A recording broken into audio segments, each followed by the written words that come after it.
Hi, Angie here from mynexttablet.com. Today with an unboxing of the brand new Samsung Galaxy Tab S9 FE and the Galaxy Tab S9 FE Plus. Alright, let's start with the unboxing of the Samsung Galaxy Tab S9 FE and Galaxy Tab S9 FE Plus.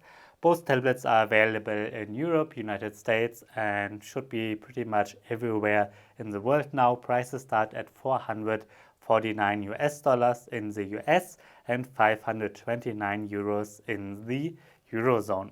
And we're starting with the smaller Galaxy Tab S9 FE, and you can see the tablet in the box first. It looks very similar to the standard Galaxy Tab S9, but here I've got in mint green. Then we have the S Pen inside the box, as well as the USB Type-C to Type-C cable, and there's no charger included, just like with the standard S9.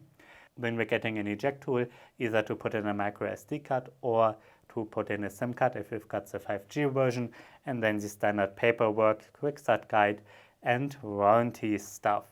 And basically the same with the bigger Galaxy Tab S9 FE Plus. Inside the box is the tablet first. It looks very, very similar to the S9 Plus. Here I've got the silver version. And then we have the S Pen again, a USB-C to C cable, no charger, an eject tool, and the standard paperwork. And as usual, since I shot the first part of this video, a couple of hours have passed already, and I played PUBG Mobile, Genshin Impact, watched a bit of YouTube and Netflix, ran some benchmarks, and now I can tell you a bit more about the Galaxy Tab S9 FE Plus, the bigger one, and the standard Galaxy Tab S9 FE. And we're starting with the design of the smaller S9 FE, which you can also see as the successor to the Samsung Galaxy Tab S6 Lite 2022 edition, a little bit more expensive successor. So we've got a 10.9-inch display here, black screen bezels, a 12 megapixel front-facing camera. The body is completely made of metal, and just like with the standard S9, it's protected against water and dust, and the certificate is IP68. We've got an 8 megapixel camera on the back, the Samsung logo. On the sides here we've got a connector for a keyboard dock and keyboard cover. Then we've got a micro SD card slot. There's one speaker on this side and one speaker on this side, so there are only two speakers instead of four of the standard S9. Then we've got a USB Type-C port here, a volume rocker, and a power button. And inside the power button you can see there's a fingerprint scanner built into it. It works pretty well, and of course the placement is a bit different here, just like with the S7 and S8, but unlike the S9 series, because all the S9 tablets except the FE have a fingerprint scanner built underneath the screen here. And basically the design is exactly the same with the FE Plus. This is the successor to the Galaxy Tab S7 FE, of course, and the design is basically the same one as with the smaller version.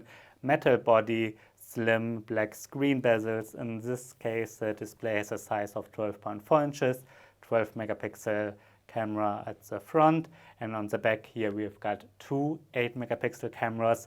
One is an ultra wide angle camera, and the same, including the fingerprint scanner, is the same again, and we also have the connector for the optional keyboard covers. Both tablets, by the way, are 6.5 millimeters thin and weigh 524 gram for the standard FE and 628 gram for the a bit bigger FE Plus. So much about their design. And now let's check out their displays. There's quite a big difference compared to the standard Galaxy Tab S9 series, but both displays are also better than the S6 Lite and the S7 FE. So Samsung has improved in terms of screen quality. Here with the smaller FE we're getting a 10.9-inch display, and it has a resolution of 2304 by 1440 pixels. So the pixel density is still quite high, and the display does look quite sharp. And the same goes for the 12.4-inch FE Plus. Here we are having 2560 by 1600 pixels, and that also means the pixel density is very high and everything looks sharp, just like on the S7 FE, by the way.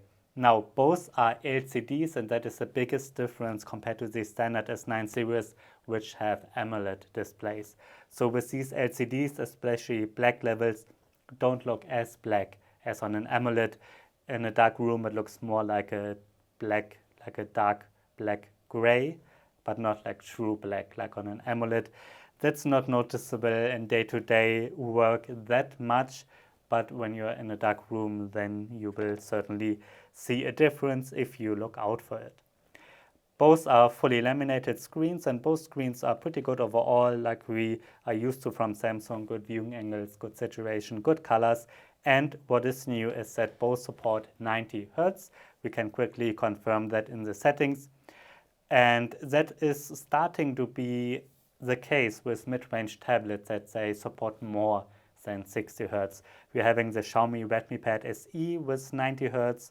Now the Galaxy Tab S9 FE series with 90 Hz, and there's the Lenovo Tab P11 Gen 2 with 120 Hz even. Of course, the Xiaomi Pad 6 series with 120 Hz.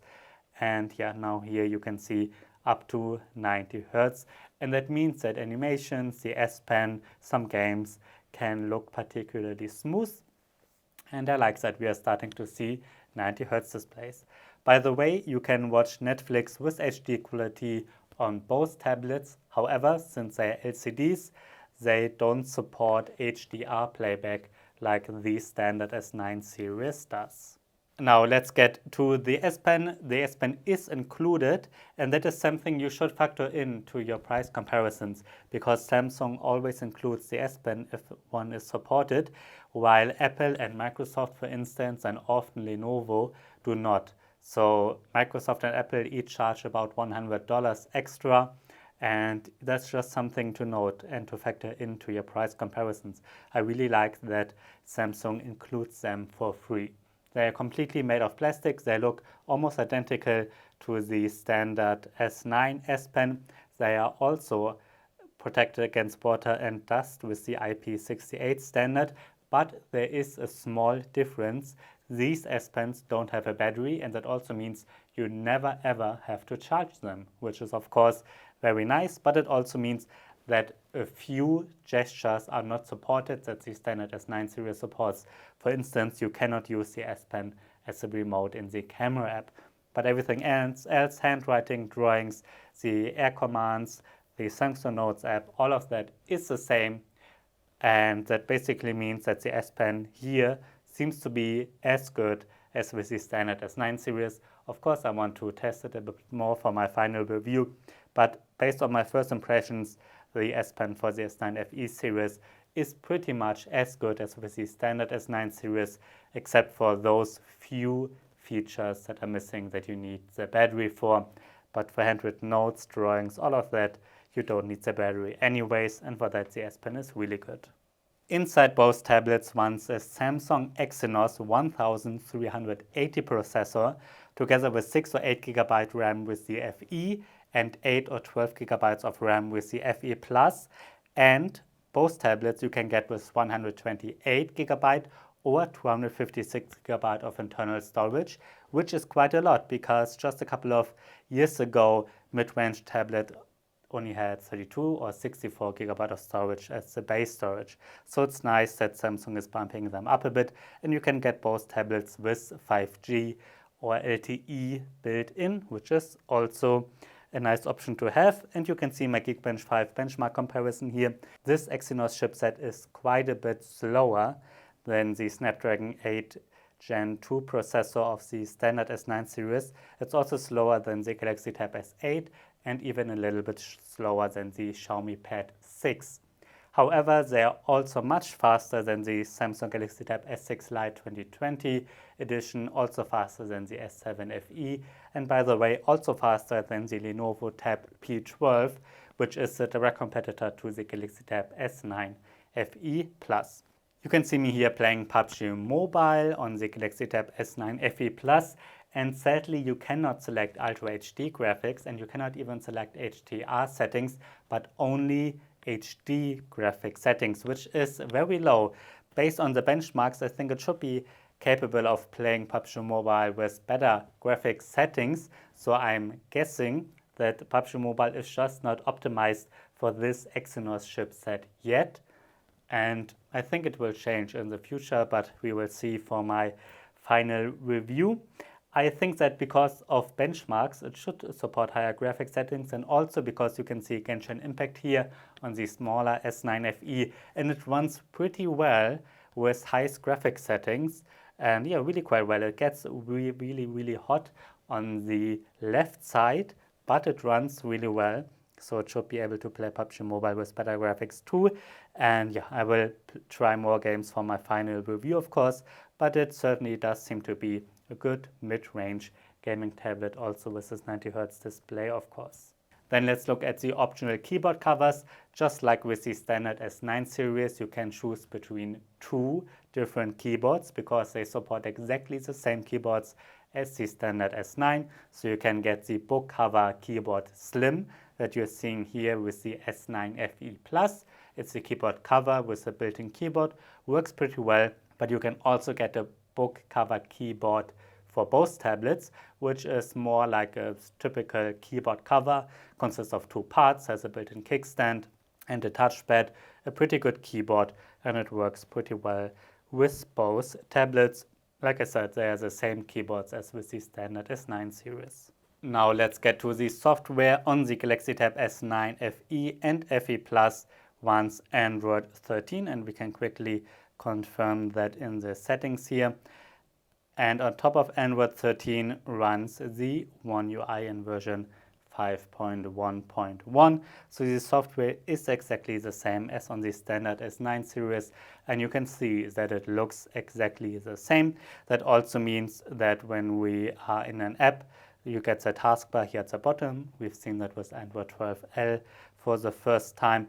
And basically, it's exactly the same software. It supports exactly the same air commands with the S Pen as the standard S9 series. You can use Samsung DeX as well.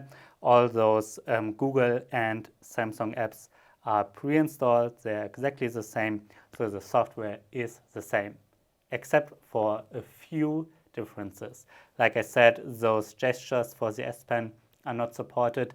And I've read in the news that you cannot connect Samsung DeX to an external display, not via cable because the USB-C port doesn't support it, but also not wirelessly. So that are two differences. The wireless S Pen features and the wireless display feature are not supported by Samsung DeX or by the software here. But besides that, it's exactly the same as on the standard S9 series. So the software is really good, and that is one main reason, of course, why you would want to get the Galaxy Tab S9 FE or S9 FE Plus, because of Samsung's software features, because of the excellent software support from Samsung, because of the S Pen, because of Samsung Notes. That's why you might want to get the FE series, for example, instead of a Xiaomi Pad 6, which otherwise on paper sounds like a better deal as it's a bit cheaper. It has a 120 Hz display instead of 60 Hz. It has a bit more powerful processor, but Samsung has really good software, great S Pens, great optional keyboard covers. So that's what you get with the S9 FE, and that's my first impression of the S9 FE and FE Plus. The first impression is pretty good. We're getting pretty good mid-range tablets here. I really like that they're protected against water, that we get metal bodies here, that the same keyboard covers work, and that we get the pretty good, really excellent Android software with One UI that Samsung keeps up to date really long. And yeah, but to find out how it really compares to the standard Galaxy Tab S9 series, how it compares to the Xiaomi Pad 6, who should get a Galaxy Tab S9 FE or who should get a Xiaomi Pad 6, which is cheaper. For that, you should subscribe to this channel because I will have comparisons and reviews up pretty soon of these two tablets, the S9 FE and S9 FE Plus. If the Samsung Galaxy Tab S9 FE is not premium tablet enough for you, but you also don't want to spend as much for the Galaxy Tab S9, then make sure to check out my review of the Lenovo Tab P11 Pro Gen 2. It's right in the middle between the S9 FE and the standard S9 with an OLED panel, 120Hz display, and it's pretty much a flagship tablet that's just a bit cheaper than the Galaxy Tab S9 and a bit better than the S9 FE.